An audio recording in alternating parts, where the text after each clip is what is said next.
I've always struggled to call myself a musician, and I think part of that is a little bit of a lack of confidence, but mostly just because I don't consider myself a musician. Like when I hear the word musician, I usually hear music school, loads of gigs, you know, always inspired and all of that kind of thing.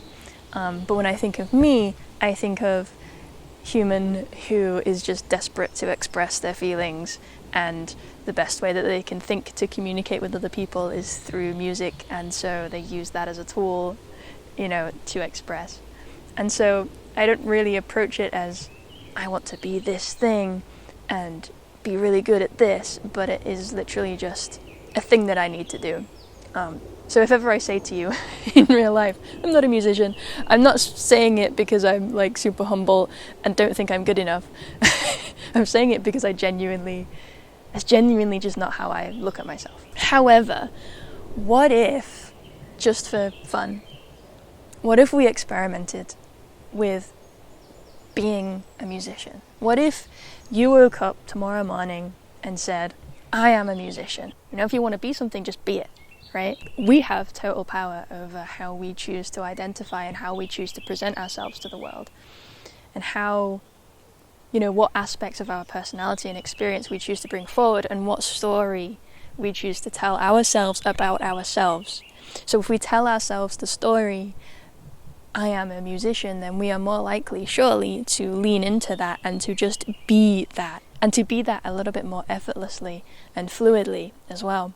I think this gives us more permission to have a little bit more self-belief, and to really trust our own process, right? And to truly, truly believe, this is who I am, this is what I'm doing, you know, whatever your practice looks like, whatever your mistakes look like, whatever your blockages look like, you can kind of lean into that as, well, this is just a part of, you know, this is just part of what it means to be a musician, right? And trust that everything will be okay again after a little while, and you'll figure out the right flow, you know? So if we can have a little bit more confidence in how we choose to spend our time, is like, I'm committing time to this because I am a musician and this is what I do, right? If we have a bit more confidence in that, then this leads to more action, right? And so we can actually live and do music-y things with a little bit more lack of guilt that we're not focusing on other things that we should be focusing, right? And acceptance that this is just what we do now. This is what we're doing.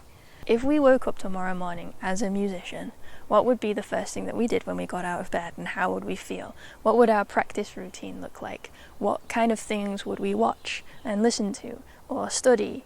What kind of concerts would we go to, or gatherings would we go to? What kind of people would we hang out with? You know, all of these things. If we think about what actually defines a person as a musician, and how can we just experiment and have fun with pretending to be that for a little bit? We don't even have to consider ourselves as that thing. We could just pretend that we're that thing, and see how that changes things, right? And I think what this will do is open up so much more opportunity for growth, and for development, for progress in our practice, if that's what you're aiming for, but mostly just joy, and to just kind of let go of any of these self-limiting beliefs that we have of ourselves. Some of the things that I hear most often when I'm teaching are things like, I don't have rhythm, or, well, of course I'm never going to be as good as you, but, or, you know, I'm not a musician, so, you know, all of these kind of things. The longer you hold on to those thoughts, and the longer you hold on to those beliefs, the more room they're taking up in your head, and the less room that you have to lean into these new skills that you're picking up, and to lean into the idea that maybe you do have rhythm. So we've all got rhythm, we've all got a heartbeat, right? And a lot of the time when I hear that phrase as well, and I hear it so often, people will say, I don't have good rhythm, I just don't have good rhythm. And then 10 seconds later they're playing a groove for me. It's perfectly in time. You know, so it just goes to show that it is all perspective. And if you actually, you know, once people have that reflected back to them, and once I say, dude, that was really good, then people lean into it more and realize. I think the point that I'm trying to make here is that a lot of us have a lot of these self-limiting beliefs that we would really benefit from letting go of. And I'm not saying that everybody is capable of anything, because I'm not sure how much I believe in that phrase. And we all have different brains, we all have different bodies, we're all more inclined to do different things. I can't click my fingers. I'm a percussionist who can't click the fingers, and it's okay, I'm not mad about it. But, you know, if we could just let go of this idea that there is so much that we can't do and lean into the idea that there's so much that we can do, we'll realise that there is actually so much that we can do.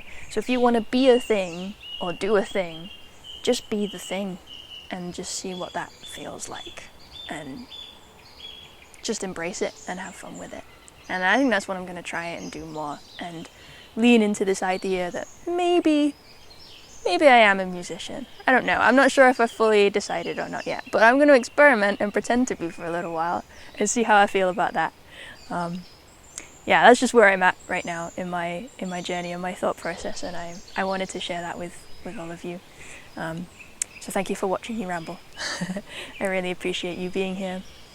And on your next step in your journey to musicianhood, maybe you do want to implement some practice, and if that's the case, then maybe you can try out this rhythm workout next.